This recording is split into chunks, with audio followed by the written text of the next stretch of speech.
Bharat England మధ్య జరిగిన మూడో టెస్ట్ మ్యాచ్లో భారత జట్టు అదరగొట్టింది. 4వ రోజునే మ్యాచ్ ముగించి సిరీస్లో 2-1 ఆధిక్యంలోకి దూసుకెళ్లింది. ఈ మ్యాచ్లో రోహిత్ శర్మ, జడేజాలు సెంచరీలు సాధించగా 2 ఇన్నింగ్స్లోనూ హాఫ్ సెంచరీలతో సర్ఫరాజ్ ఖాన్ సత్తా చాటాడు. అన్నిటికీ మించి ఓపెనర్ జైస్వాల్ మాత్రం డబుల్ సెంచరీ చేసి దుమ్ము లేపాడు.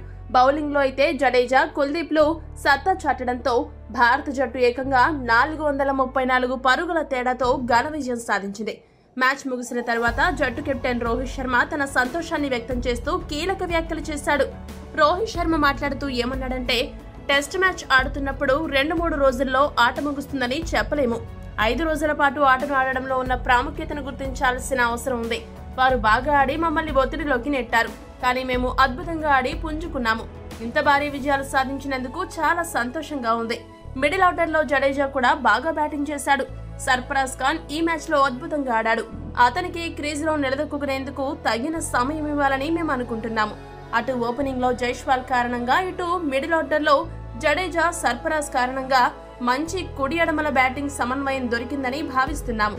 సర్ఫరాజ్ ఖాన్ రాకతో మిడిల్ ఆర్డర్ మరింత బలపడిందని మాత్రం చెప్పగలను. ఈ మ్యాచ్ లో టాస్ గెలవడం మాకు సానుకూల అంశం. భారత గడ్డపై టాస్ గెలవడం ఎంత ముఖ్యమో నాకు తెలుసు. మొదట వెనుకబడిన తర్వాత మేము తిరిగి వచ్చి బౌలింగ్ చేసిన విధానం అద్భుతం. బౌలర్లు అద్భుతంగా బౌలింగ్ చేశారు. ఇక బ్యాటింగ్ లో యువ ఆటగాళ్లు జట్టు భారాన్ని భుజాన వేసుకున్నారు. అక్కడే సగం బరువు దిగిన ఫీలింగ్ కలిగింది. ఇక జడేజా 2వ ఇన్నింగ్స్ లో బౌలింగ్ చేసిన విధానం అసాధారణం. వైజాగ్ టెస్ట్ మ్యాచ్ తర్వాత యశస్వి జైస్వాల్ తో మాట్లాడాను. చాలా మంది అతడికి అనేక సలహాలు, సూచనలు ఇచ్చారు. అతడి గురించి ఎక్కువగా మాట్లాడదలుచుకోలేదు. అతడు ఇప్పుడిప్పుడే అంతర్జాతీయ కెరీర్ లో నిలదొక్కున్నాడు.